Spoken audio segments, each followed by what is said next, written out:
केंद्रीय मंत्री गिरिराज सिंह जी हमारे साथ में मौजूद है। गिरिराज जी, हमने देखा हिमाचल प्रदेश की जनता शिमला में सड़कों पर उतर के आ गई है और विषय एक मस्जिद का। सदन के अंदर विधानसभा में कांग्रेस की सरकार है।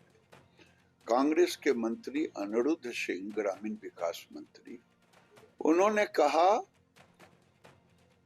कि ये मस्जिद की जमीन सरकारी है, अवैध तरीके से हुआ है और वहां की जनता उसे कह रही है कि अवैध निर्माण को रोको, तोड़ो। अब कांग्रेस के सामने सांप छुछुंदर की स्थिति है। केवल वही अवैध नहीं है, बंटवारे के बाद पाकिस्तान में तो मंदिरें टूट गई, बेटियां उठ गई, लुट गई। बांग्लादेश में अब कुछ बच गया है, कुछ अंगुली पे गिनने के लिए मंदिर, सभी टूट गए। लेकिन भारत के अंदर 2000 से 3 लाख बन गए और बांग्लादेश बॉर्डर से लेके नेपाल बॉर्डर तक नो मैंस पर अवैध तरीके से पीएफआई, भले आज उस पर बैन हो, लेकिन ये काम अब पहाड़ों पर शुरू किया। अब जब उनके मंत्री कह रहे हैं तब तो हटाना चाहिए।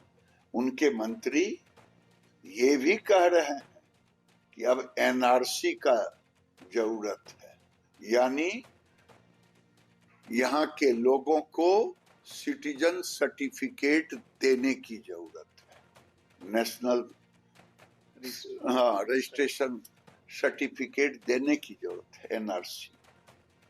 क्योंकि शिमला में 190 मुसलमानों को या लोगों को दी गई थी, 1900 कौन है?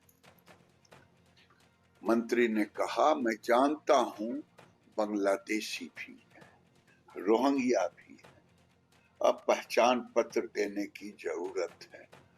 तो मैं राहुल गांधी से कहता हूं, अब हिमाचल को बचाना, पहाड़ को बचाना, तो आप इसका समर्थन करेंगे कि नहीं करेंगे? और वैसे तो मैं कहता हूं कि पूरे देश में अब जरूरत है और 200 से ऊपर जिले हैं जहां भारतवंशी अब बचेंगे नहीं। इसलिए एनआरसी अब बहुत जरूरी है।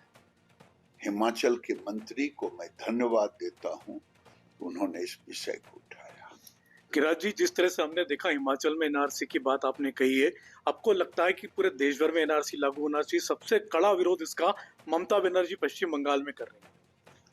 क्योंकि इसलिए कर रही हैं कि सबसे रेड कार्पेट बांग्लादेशी घुसपैठी और रोहिंग्या के लिए ममता बनर्जी ही करके रखी और बंगाल की जनता बेहाल है।